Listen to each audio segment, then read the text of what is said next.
Senhor da glória, nós te adoramos, meu Deus, e pedimos que o ministério da tua palavra seja falado ao interior dos corações aqui presentes nesta noite. Nós suplicamos a graça do teu Espírito Santo, que inspirou tua palavra, que revelou Deus e suas palavras aos escritores, e que desde então tem iluminado a mente dos seus leitores, principalmente os teus escolhidos, Senhor, a quem tu queres de fato revelar os mistérios do teu evangelho. Por isso aqui nesta noite nos sujeitamos a ti, em nome de Cristo, para receber a tua mensagem. Amém. 1 Tessalonicenses capítulo 3, nós vamos ler dos versículos 1 a 5, que é o nosso tema atual.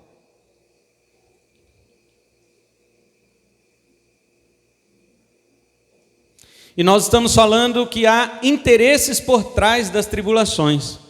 Existe o interesse pastoral, o interesse divinal e o interesse infernal por trás das tribulações. Todas as nossas tribulações, elas têm esse perfil.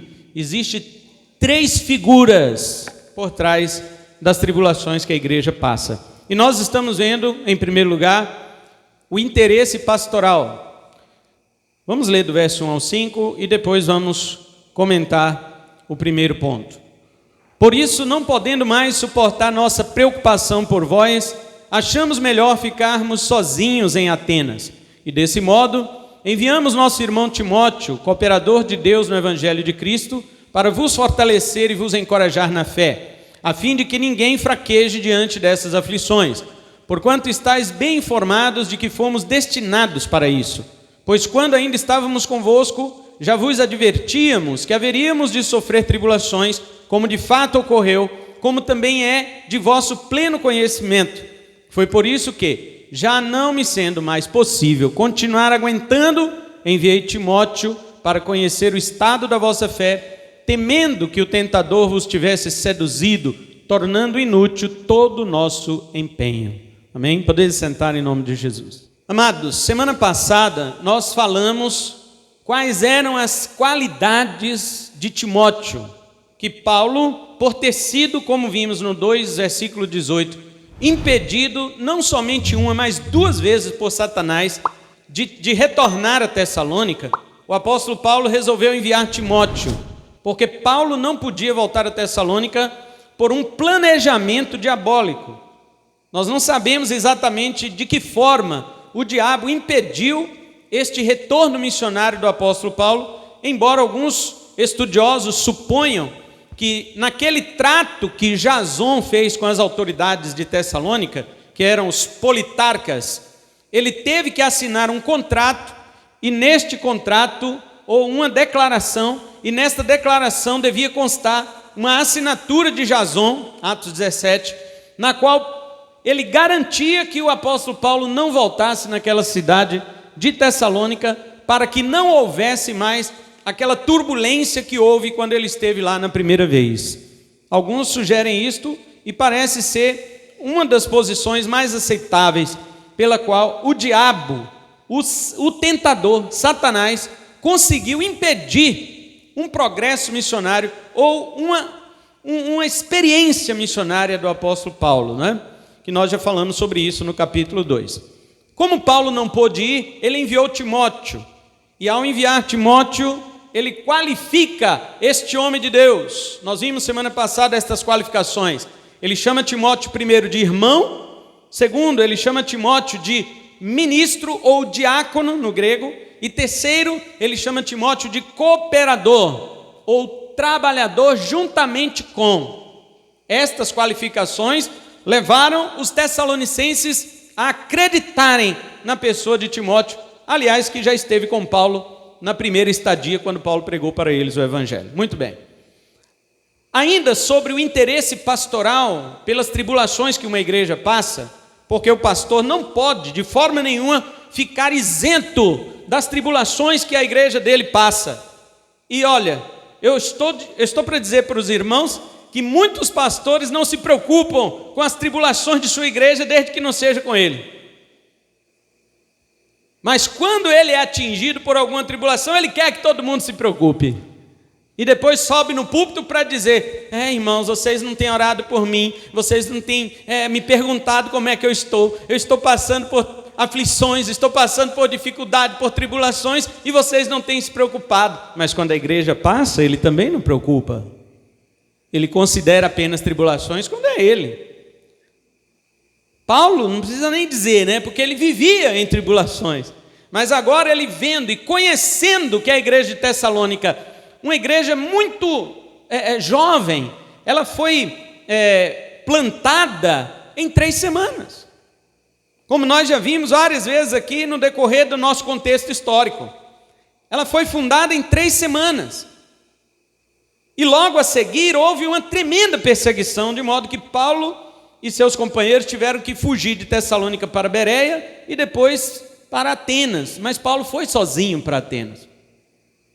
Ele mandou Timóteo voltar a Tessalônica para ver como a igreja estava. E agora Paulo tem um objetivo triplo. Nós vimos as 3 características de Timóteo semana passada. E hoje nós vamos ver os 3 objetivos de Paulo ao enviar Timóteo para Tessalônica de volta. Primeiro lugar, para indagar o estado da vossa fé. Versículo 5, parte B. Segundo, para fortalecer e encorajar sobre a vossa fé. Versículo 2, parte B. E terceiro, para que ninguém se inquiete com essas tribulações. Versículo 3, parte A. Então, 3 coisas que Paulo queria que Timóteo fizesse sobre os Tessalonicenses. Primeiro, indagar sobre a fé. Segundo, fortalecer e encorajar a fé. E terceiro, para que ninguém se inquietasse com aquelas tribulações. Vamos, em primeiro lugar, para indagar. O verbo grego aqui é ginonai, que significa conhecer, saber. De fato, o pastor deve buscar saber o estado de suas ovelhas. Leia, por exemplo, Provérbios 27 e o versículo 23. Olha o conselho que nós temos. Conhece bem o estado das tuas ovelhas, presta atenção nos teus rebanhos. Este é um conselho antigo e que fala, em primeiro lugar, de um cuidado pastoril. Um cuidado pastoril, mas que pode ser aplicado a um cuidado pastoral. Exato. Salomão está falando do fazendeiro, né, irmão Zé Rodrigo? Está falando do fazendeiro, né, irmão Carlos? Nós temos uns fazendeiros aqui na igreja, para a glória de Deus, e tem outros candidatos a fazendeiro, né? Né, amor? A minha esposa quer ser candidata a fazendeiro aí. Nós temos aqui um aconselhamento pastoril, mas que pode ser aplicado a um aconselhamento pastoral. Cuida do teu rebanho, ponha o teu coração sobre o gado, sobre as pessoas que Deus colocou para que você alimente com o manjar celestial. Preste atenção em tudo isto. Saber, a palavra gnosko no grego quer dizer conhecer, e na mente judaica, conhecer está além de saber. Conhecer envolve relacionamento. A pergunta é: você tem aberto o seu relacionamento para com o seu pastor, para com o seu líder, para com o seu presbitério? Você tem aberto o seu coração, ou você tem se fechado, como uma ostra, que ninguém sabe o que tem lá dentro, se é um grão de areia ou se já virou uma pérola de tão velho, né? Mas aqui está que o pastor deve buscar conhecer o estado dos crentes, ajudá-los a manter-se firmes na fé. É um papel pastoral, embora também de todos os crentes, né? Paulo diz em Romanos 15, versículo 1, nós que somos fortes, devemos suportar as fraquezas dos fracos e não agradar a nós mesmos. Agora, sobre fortalecer e encorajar, que é o segundo ponto, né? Primeiro, saber o estado da vossa fé. Nós temos que saber como está a fé dos nossos irmãos, né? De que maneira você tem desenvolvido a sua fé? Que nível está a sua fé? Segundo, fortalecer e encorajar a fé dos irmãos. Paulo deseja que Timóteo exerça sobre os Tessalonicenses aquele aspecto sedimental, aquele aspecto que concreta, que fixa a fé dos irmãos, e com isto ele usa o verbo encorajar, que no grego é parakaleo, chamar para estar perto, chamar para defender, chamar para falar em lugar dele. A fé cristã, ela passa por diversas provações, diversos pontos de dificuldades, níveis que os cristãos precisam estar atentos e fortalecer-se para que ela saia do outro lado como uma fé verdadeira. Hoje no curso de diáconos, nós estávamos falando sobre o dever do diácono. 1 Timóteo, o apóstolo Paulo diz no capítulo 3, versículo 9, que os diáconos devem guardar com a consciência pura o mistério da fé. O que é o mistério da fé? É o sistema doutrinário dos apóstolos. Com a consciência pura quer dizer o quê? Eu não tenho só que saber teologia, eu tenho que saber teologia, mas eu tenho que perguntar o que essa teologia está fazendo com a minha vida. Essa é a consciência pura. Eu, de fato, aquilo que eu tenho aprendido, eu tenho colocado em prática na minha vida, no meu dia a dia. Como está sendo útil a teologia que eu aprendo aqui na igreja para o meu dia a dia? As pessoas dizem, já disseram assim para mim: pastor, crente não precisa de teologia para ele trabalhar, não. No trabalho dele lá, ninguém está querendo saber de teologia, não. Mas você tem que querer saber de teologia no seu trabalho. O crente tem que ter a teologia do trabalho. Ah, na minha escola, ninguém está querendo saber de teologia, mas você tem que querer. Porque quem é crente lá é você. É com a sua visão teológica, guardando o mistério da fé, guardando o mistério da doutrina, é que você vai poder saber se comportar em todo lugar. E isso é sua teologia. Teologia não é só saber. Lembra que eu acabei de falar gnosco? Gnosco quer dizer relacionamento. Não é apenas saber sobre a sua fé, mas também relacionar-se com os ensinos que existem acerca dela. Infelizmente eu tenho visto crentes que eles têm se comportado com a igreja e com Deus como se fosse um clube. Eu já paguei minha mensalidade, os caras colocaram mais uma piscina, eu vou lá, dou um mergulho e depois vou embora. Aquele pessoal do clube tem nada a ver com a minha vida particular. Eles dizem isso da igreja. Os irmãos não tem nada a ver com a minha vida particular, não. Quem paga minhas contas sou eu, né? Assim, já vai direto nas contas. Por quê? Porque o Deus dele é o dinheiro. Quando se fala corrupção no Brasil, você pensa em quê logo? Um governo que rouba, né? Mas é isso só que é corrupção? Um governo que aprova o aborto é o quê? Não é assassinato de bebês? Isso não é um coração corrupto? Um coração corrupto faz isso. Mas hoje o nosso século transformou a palavra corrupção em desvio financeiro. Gente, corrupção é o estado podre, pecaminoso do coração do homem sem Deus. Isso é corrupção. Qualquer tendência, qualquer desvio moral, qualquer erro que a pessoa comete contra os mandamentos de Deus, isso é corrupção, querido.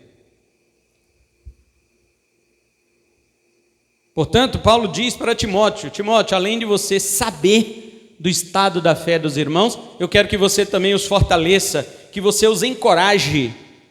Por quê? Porque a nossa fé passa por diversos testes. E os testes nos levam a níveis. Quer dizer que uma vez eu não posso perder? Pode, muitas vezes acontece. O nível que era para você subir, você perdeu. Você deixou a tua carne vencer, a tua velha natureza vencer. Então, em vez de você subir o degrau da santificação, você caiu, você desceu. Mas isso quer dizer que você não pode subir depois? Quer dizer que você finalizou? Não, meus irmãos, até Jesus voltar ou até que você morra, a sua batalha continua. E essa batalha tem que ser cada dia mais travada com o homem interior, com a nova criatura revestida do poder da palavra de Deus e da oração. Sem oração você não vence não, meu amigo. Sem a palavra não vence não. Não. É necessário que nós estejamos atentos uns aos outros para trazermos o fortalecimento mútuo. No terceiro objetivo de Paulo enviar Timóteo, ele diz que é para que ninguém se inquiete com essas tribulações. Curioso que o verbo inquietar é do grego saino. Essa palavra é usada para o abano do rabo do cachorro. Ninguém abane o rabo com as tribulações, Paulo está dizendo, não nesse sentido. Mas Paulo está falando o abano do rabo do cachorro, primeiro, dois motivos. Primeiro, que ele vai de um lado para o outro, e tem crente que é assim, com as tribulações. Quando a tribulação está pesada, ele vai para o lado de cá do rabo. Aí quando passa a tribulação, ele volta para a igreja. Quando a tribulação vem de novo, o cachorro joga o rabo do outro lado, ele vai. Tem crente que não é nem rabo do cachorro, é do dinossauro, né? Dá uma lapada que ele para longe. Depois você procura ele, são quilômetros de distância que ele já está. Irmão, volta, meu irmão. O dinossauro, o quê? É a tribulação. Moveu a cauda e jogou o crente para lá e jogou o crente para cá. Paulo está dizendo, meu filho, procure nesta igreja para ver se os crentes estão firmes ou se eles estão como um rabo de um cachorro, para lá e para cá. Segundo objetivo que Paulo quer dizer com este verbo, como um rabo de um cachorro, é que esta palavra ganhou sentido de bajulação naquela época. O cão, ao abanar o rabo, ele deseja distrair o dono. Agora eu tenho uma cachorra em casa. Meu Senhor. Tem batalhas que você perde. Tem batalhas que você perde. Mas para ensinar não é fácil. Ainda mais aquela raça que eu acho que foi cruzada com jumento, de tão teimosa. Então, uma certa vez, eu falei para ela, não sai. E quando ela sai, ela vai para o bar. Ela não é crente. Ela não é um cachorro crente. Cachorro quente. Ela vai para o bar. Agora, imagine, irmão, um pastor sair de casa com a Bíblia na mão para entrar num bar, para buscar um cachorro perdido. Meu Deus do céu, isso é um escândalo. Então, eu dei uma surra nela, né? Aí agora, ela já sabe que se ela sair assim, quer dizer, ela aprendeu outra que ela pode sair, mas quando eu chamar ela tem que voltar, senão ela vai apanhar. 2 vezes aconteceu, agora acho que ela não quer mais. Mas engraçado é o seguinte, que quando eu fui corrigi-la, ela abanou o rabo, ela deitou, sabendo que ia apanhar, e abanou o rabo, para fazer aquele sentimento em mim que faz na minha esposa, não vou bater não, que ela balançou o rabinho, né? Não tem comigo esse negócio de rabo não, filho. É por isso que tem gente que corta o rabo logo, né? Para não ficar vendo o troço balançar. E apanhou a si mesmo, agora aprendeu, né? Mas veja bem, queridos, quando o cão abana seu rabo, ele deseja distrair o dono, e esta palavra também tomou este significado, porque os acusadores de Paulo, Silas e Timóteo também desejavam distrair, seduzir e bajular os tessalonicenses para deixarem o evangelho de Cristo, no qual Timóteo estava firme, o qual Paulo pregava. Este é o problema, porque os bajuladores que vêm com outro evangelho, eles não vêm para você com autoridade, eles não vêm para você mostrando dentro da palavra, ele vem para conquistar a tua amizade, é ou não é? Eles vêm para conquistar a tua amizade. E como você é um crente, olha, irmão, presta atenção numa coisa aqui, vou falar igual o mineiro, presta atenção. O crente, ele não está se importando se ele vai fazer mais um amigo. Ele está se importando se ele vai agradar a Deus. É isso. Quando chega um bajulador, enganador, um falso profeta, o dever, o seu dever, o meu dever é cortá-lo na raiz. É dizer para ele, você não é meu irmão em Cristo. Como eu disse semana passada, eu falei isso para uma pessoa de uma seita religiosa que veio debater comigo. Meu irmão, não, você não é meu irmão. Eu não tenho raiva de você, mas você não é meu irmão. Nós não temos o mesmo evangelho. Não temos o mesmo evangelho. Eu tenho o evangelho de Cristo e você tem o outro evangelho. Então nossa conversa é diferente. Mas eu não tenho raiva de você não, mas você também não é meu irmão.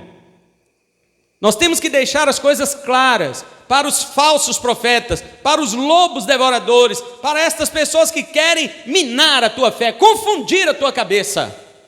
Quando nossa irmã Camila estava para se batizar, aconteceu isso. E você acha que o inimigo usa quem? Gente do mundo? Veio e foi crente falar para ela: olha, fala com esse pastor seu que ele não pode te batizar desse jeito não. Aí ela ficou com medo. Pastor, e aí? Falei: irmã, só pede para mostrar na Bíblia, tá? Pede para mostrar na Bíblia. Se a pessoa não conseguir mostrar na Bíblia, deixa ela latir. Deixa latir. Deixa abanar o rabo.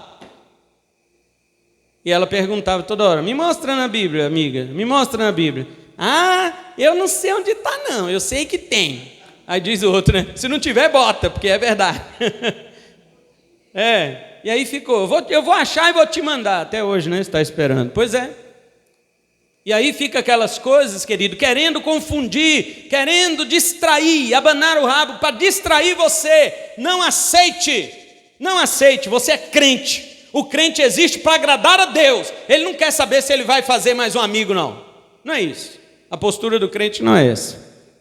Então, não deixe ninguém te bajular, te seduzir, né? Perceba que as tribulações, elas não vêm só através das perseguições. As tribulações também se referem à conversa mole daqueles que querem distanciar você do Evangelho de Cristo.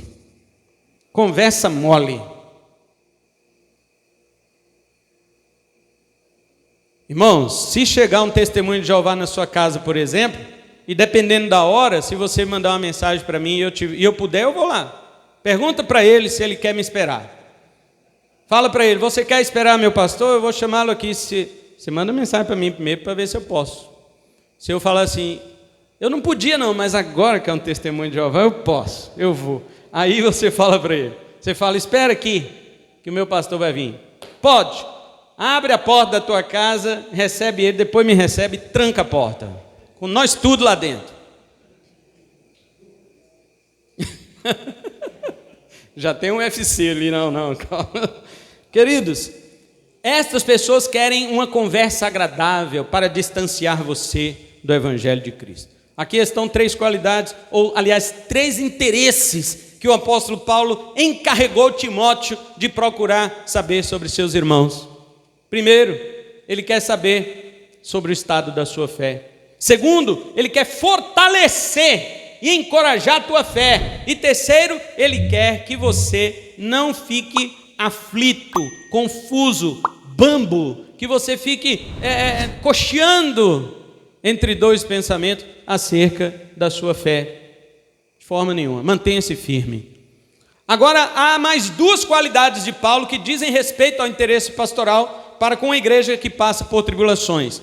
Uma é que o pastor sempre deve falar a respeito disso, nunca enganar a igreja sobre este assunto. Olha o verso 4.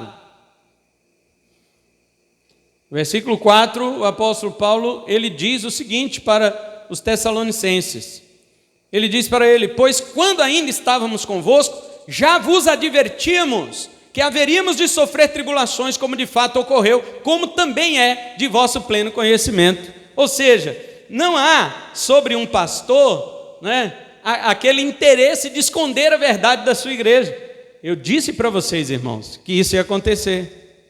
Ninguém aqui está enganado a respeito das tribulações, a não ser que você vá para uma igreja igual a Universal, Mundial, Internacional, Global, né? Essas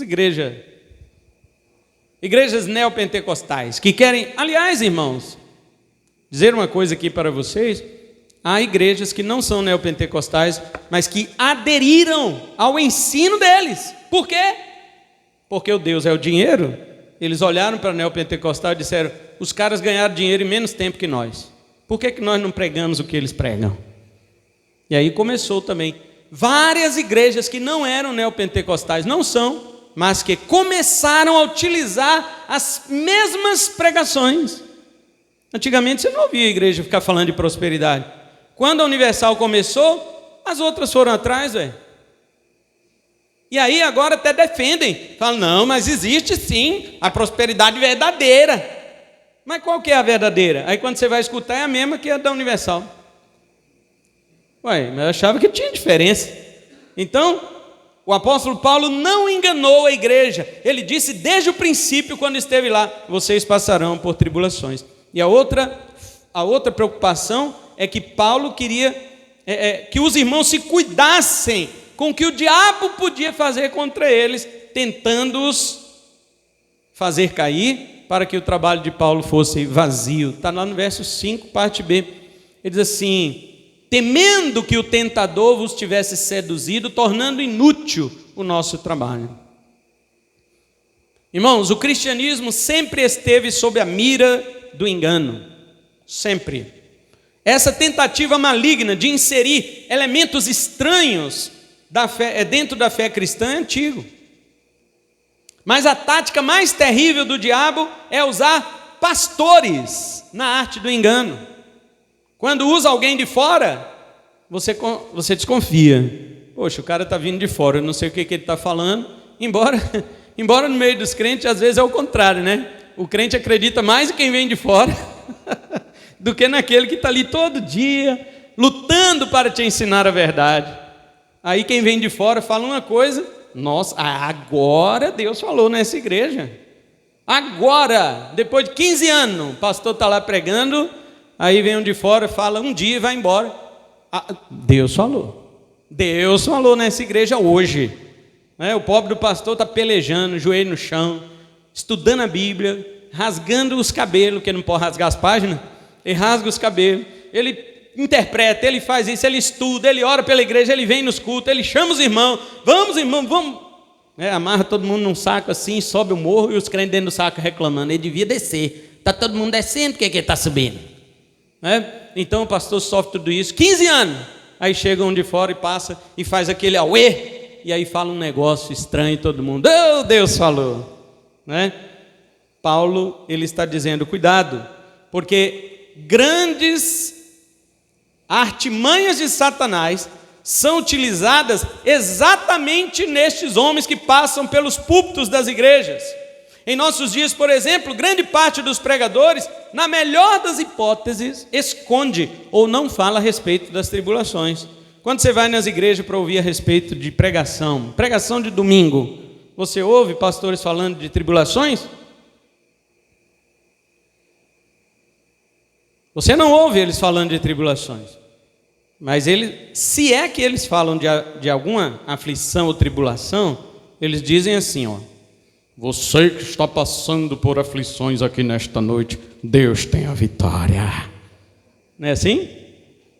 Essa noite vai acabar agora as tuas aflições, porque Deus está aqui. É assim ou não é? E tem um monte de crente que hoje eu recebi 15 anos, hoje eu recebi minha bênção. Aí vai para casa, no outro dia está tudo de novo. As contas não pagou. As tribulações estão igual, a mulher continua brigando. Os homens também. E assim vai.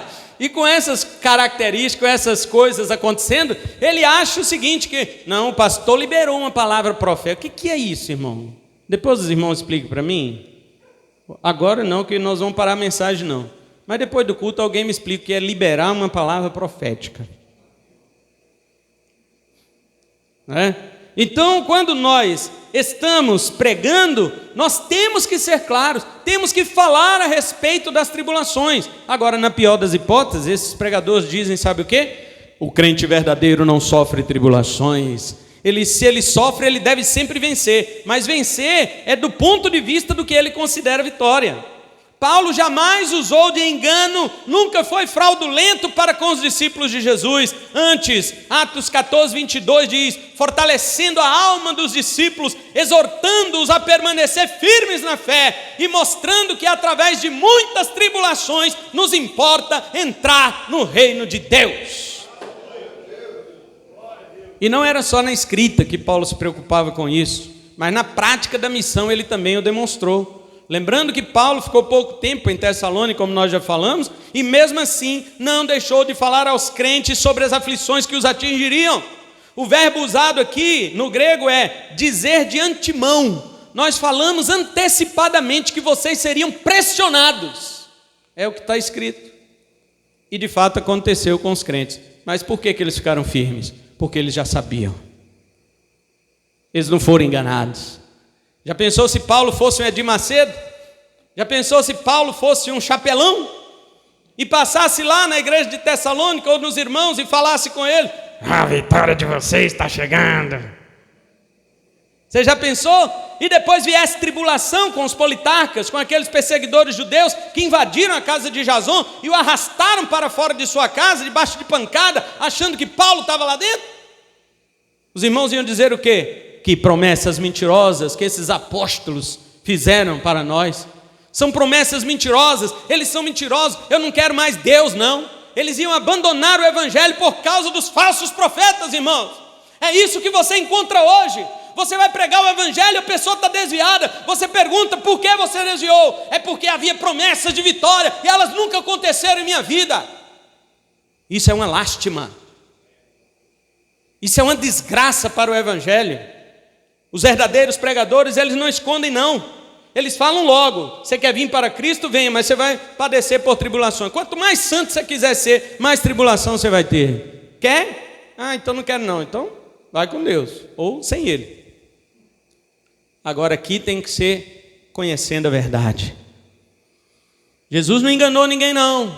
Existe uma parábola de Jesus, até já preguei sobre ela uma vez lá no Embratel, que Jesus diz assim, que havia um homem que foi começar uma construção de uma torre e não sentou para ver quanto que ele tinha. Começou a obra e não terminou. Todos que passaram na rua começaram a zombar dele. Este homem começou a edificar uma torre e não conseguiu terminar. Jesus falou da mesma situação, uma outra parábola, de um rei que foi para a guerra com 10 mil homens, mas o outro rei que vinha de lá tinha 20 mil. Ele falou: se esse rei não tiver capacidade de vencer o outro, ele tem que pedir condições de paz. Tem que pedir um embaixador para levar uma bandeira branca e falar: gente, fica por aí mesmo que nós vamos nos render, nós não temos condições de lutar. Aí Jesus diz: assim é todo aquele que não abandona tudo quanto tem para ser meu discípulo. Você tem que saber que para ser discípulo de Jesus, se Ele disser para você: abandona tudo por minha causa, você tem que abandonar. Você tem que saber disso. Agora, se você estiver apegado com as coisas daqui, ao saber disso, você já dá uma retraída como jovem rico. E você diz: não, assim não dá, porque o meu Deus é o dinheiro. Não dá muito certo. Então tudo bem, mas você já sabe. Agora o detalhe é que há muitos enganadores, muitos que estão nos púlpitos e não querem falar aos crentes sobre as aflições que os atingirão. Aí as pessoas se decepcionam com o cristianismo, porque acham que é uma religião de prestígio, de sucesso, e quando caem nas tribulações que são próprias desta religião, eles logo se escandalizam, como disse Jesus na parábola do semeador, sobre a semente que caiu no meio das pedras. O pastor então deve o quê? Deve avisar as pessoas que estão se convertendo: se vocês não quiserem seguir a Cristo, escuta, estou falando agora para vocês, se você não quiser seguir a Cristo, se você está achando que a cruz vai ser pesada demais para você, então viva para lá a sua vida de pecado, seja condenado eternamente.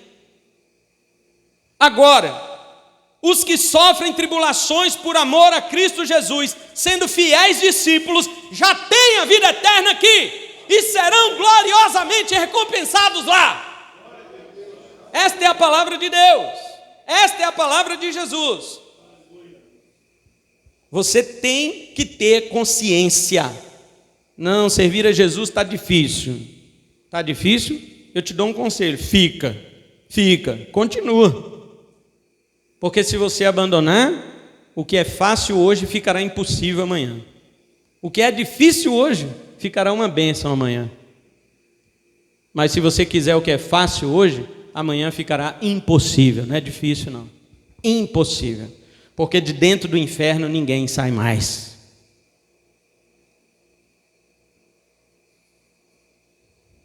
E a outra preocupação de Paulo era que o diabo não tornasse seu trabalho inútil, né? Ele usa a palavra copos para o trabalho, né? Coptos, que é uma palavra que significa corte, que significa dores, labuta extenuante. Paulo lutou por esta igreja naquelas 3 semanas, irmão. Engraçado, né? Nós lemos lá no capítulo 1 já, acho que foi no 2, né? Que Paulo falou assim: eu não tomei nenhuma oferta de vocês para minha sobrevivência enquanto estive aí, mas eu lutei copiosamente com o meu próprio trabalho para que o evangelho de Deus não fosse para vocês um impedimento. Paulo teve lutas extenuantes nas 3 semanas que ele ficou em Tessalônica. As pessoas falam: mas uma missão de 3 semanas? Irmão, eu não aguentava nem 1 hora. Com a pancadaria que Paulo levava, toda cidade que ele ia, ele apanhava. Era só uma questão dos judeus descobrirem que ele defendia que Jesus era o Messias. Bastava um estudo na sinagoga para eles descobrirem isso. Paulo dava um estudo, provava no Antigo Testamento que Jesus era o Messias. Aí os caras já... Volta sábado que vem. Mas já tinha uma turma preparada com um pedaço de pau. E ele voltava e falava de novo: Jesus é o Messias, está em Isaías, está não sei aonde e tal. Os caras não podiam provar na Bíblia que era mentira de Paulo. Eles pegavam e esperavam acabar a reunião da sinagoga e juntavam de pau em cima dele. E batia. E outros criam, outros confiavam, se convertiam. E Paulo todo cheio de roxo no corpo, na cara, na cabeça. Pequenininho ele. Era fácil de bater em Paulo. Pequeno. Ele saía todo roxo, todo cheio de hematomas, e falava com os crentes que tinham crido: vamos reunir em outra casa, irmãos, mas vamos falar do evangelho. E Jason falou: pode ser na minha? Pode. Os judeus saíram da sinagoga para entrar lá, para matar Paulo, que acharam que Paulo estava dentro da casa de Jason. Paulo fez isso em Éfeso também. Depois que pregou na sinagoga, muitos creram, os outros bateram nele. Ele pegou os que creram e foi para a casa de um homem chamado Tirano. E ali na casa dele, que tinha um lugar bem grande, que havia uma escola naquele lugar, Paulo alugou aquela escola na casa de Tirano para servir por 3 anos de um lugar de discipulado cristão com o professor Paulo de Tarso. A Bíblia diz que vinham homens de toda a Ásia para ouvir a palavra do Senhor ali na casa de Tirano. Eu não aguentaria um dia de missão de Paulo. Tem hora que eu falo com Marcos, né? Sobre Marcos, não com Marcos. Tem hora que eu falo sobre Marcos, o que escreveu o Evangelho de Marcos. Olha, Marcos, se eu estivesse contigo na viagem missionária de Paulo, eu também abandonaria. Eu também voltaria. Porque sofrer como aquele homem não é uma coisa para qualquer um. Portanto, Paulo diz assim: para que o meu trabalho ele fala isso, coptos, dores, labuta, cortes. As tentações de Satanás não atingem só os crentes, irmãos, mas também atingem os pastores de verdade. Um crente derrotado pelo maligno gera tristeza em seu pastor. Nós não falamos com alegria de crentes derrotados pelo diabo, não. Nós falamos com alegria de crentes que vencem o diabo. Irmão Marcelo iniciou o culto aqui e deu um breve testemunho da vida dele.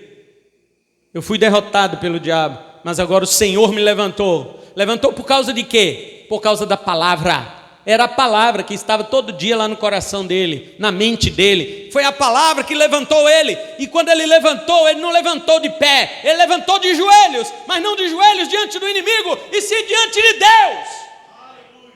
Aquele que o capacitou, aquele que o fortaleceu e que está fazendo isto com ele e com outros irmãos aqui neste lugar. E eu creio que fará com esta igreja. Não há nenhuma alegria em um pastor verdadeiro em ver um crente de sua igreja derrotado pelo diabo. Não, mas há uma verdadeira alegria quando ele vê esse crente vencendo o diabo. O incômodo que vem ao coração do pastor é o seguinte: será que está resolvendo eu ministrar a palavra da verdade para essa igreja todo dia? Teve um pastor que falou isso comigo. Ele falou: pastor Cleilson, eu acho que não está adiantando eu pregar a verdade na igreja. Eu não estou vendo transformação nas pessoas. E eu disse para ele: o seu trabalho não é transformar, é pregar. Prega até morrer. Quem vai transformar? O Espírito Santo. Eu não tenho trabalho de transformar ninguém aqui, meus irmãos. Graças a Deus. Porque se eu tivesse esse trabalho, eu não ia saber como é que fazia. Se é na pancada, se é na conversa mole, se é dengando, eu não gosto de dengar ninguém. Vamos, meu irmão, vamos. Tadinho de você. Você é uma menininha dos olhinhos de Deus. Eu não sei fazer isso, irmão. Então ainda bem que não sou eu que transformo, eu só prego. Agora, a palavra é poderosa para transformar a tua vida. Agora, as dores, os cortes que acontecem na vida do pastor, a labuta, tudo isso será em vão? Paulo disse para os Gálatas, capítulo 4, de 8 a 11, ele diz assim: engraçado, Gálatas, que vocês guardam dias, meses e anos. Eu receio que tenho trabalhado em vão para com vocês. Será que o meu trabalho foi inútil? A palavra grega que ele usa para vão aqui é kenos, a palavra significa vazio. Será que eu trabalhei de modo vazio?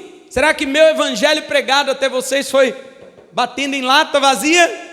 Eu não tenho visto o resultado, Gálatas. Eu sei que vocês se converteram pela pregação da fé, mas agora vocês estão querendo se aperfeiçoar pela carne. Tem crente que ele fala igual os puritanos. Eu gosto dos puritanos, mas tem hora que eles falavam umas besteiras. Tem crente que diz assim: você se converte pela graça, mas depois se aperfeiçoa pela lei. Fala isso com Paulo. Fala isso com Paulo para ver. Paulo diz assim: não, você começou na graça, é a graça que vai te aperfeiçoar. Você acha que a graça é incapaz? A graça que é capaz de te salvar é incapaz de te santificar? Que isso, meu irmão? Se ela tem poder para te ressuscitar dentre os mortos espirituais, ela tem poder para manter você acordado espiritualmente e servindo a Deus fielmente. É a palavra da graça do Senhor. Não precisamos da lei. E se dissermos que precisamos, Paulo está dizendo: eu trabalhei em vão para com vocês. Mas Paulo diz que não. Ele alerta até os coríntios de que o seu trabalho nunca é vão no Senhor. 1 Coríntios 15, 58. Mas essa preocupação não deixa de vir ao coração do pastor. Então, um alerta que eu desejo fazer à igreja e à família do pastor, né? Minha esposa está ali, minha filha está lá na salinha. Eu quero fazer um alerta. Eu desejo fazer este alerta para toda a igreja e para a minha família. Por mais que o pastor seja vigilante e um valente lutador contra Satanás, muitas vezes ele se abala quando você dá lugar ao diabo. Às vezes tem gente que fala assim: o diabo vai no pastor, porque se ele derrubar o pastor, ele derruba todo mundo. Pode ser, mas e quando ele não derruba o pastor, o que ele faz? O que alguém que não atinge o pai e não consegue atingir o pai, o que ele procura fazer depois? Atingir o filho. E aí, meu filho, quando mexe no filho, desestrutura o pai. Você não viu Daniel Silveira aí, Ana, falando da política, um exemplo? Falando do exemplo da política.